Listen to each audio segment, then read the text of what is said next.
নমস্কার, আদাব, সত শ্রী আকাল। তো পাওভাজি নিয়ে আজকে চলে এসেছি। পাওভাজি হলো মহারাষ্ট্রের একটি জনপ্রিয় পদ, যেটি সমস্ত সবজি দিয়ে করা হয় এবং পাউরুটির সাথে পরিবেশন করা হয়। এটি কিন্তু ভীষণই হেলদি একটা খাবার, যদি সেটাকে হেলদিভাবে বানানো যায় একটু কম স্পাইসি করে। আপনি জেনে অবাক হবেন, এই পাওভাজির ইতিহাস আমেরিকার গৃহযুদ্ধের সাথে সম্পর্কিত।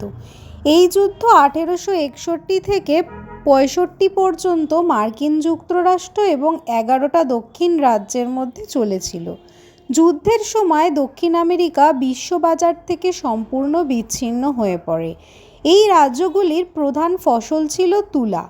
ব্রিটিশদের মুম্বাইয়ে কটন মিলের উৎপাদন বাড়ানোর আদেশ জারি করা হয়।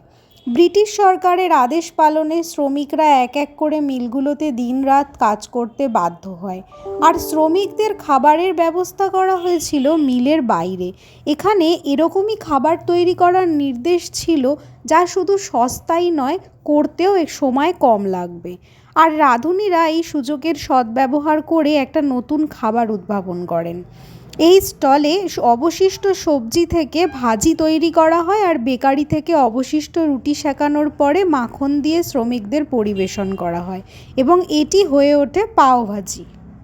এছাড়াও পাওভাজির ইতিহাস পর্তুগিজদের মধ্যেও পাওয়া যায়, যেখানে বলা হয় যে থালাটা প্রধানত তৈরি করা হয়েছিল পর্তুগিজদের দ্বারা। সব সবজি মিশিয়ে একত্রে ভাজি তৈরি করে রুটির সাথে সেবন করত, যা পাও রুটি বা রুটি পাও নামে পরিচিত ছিল।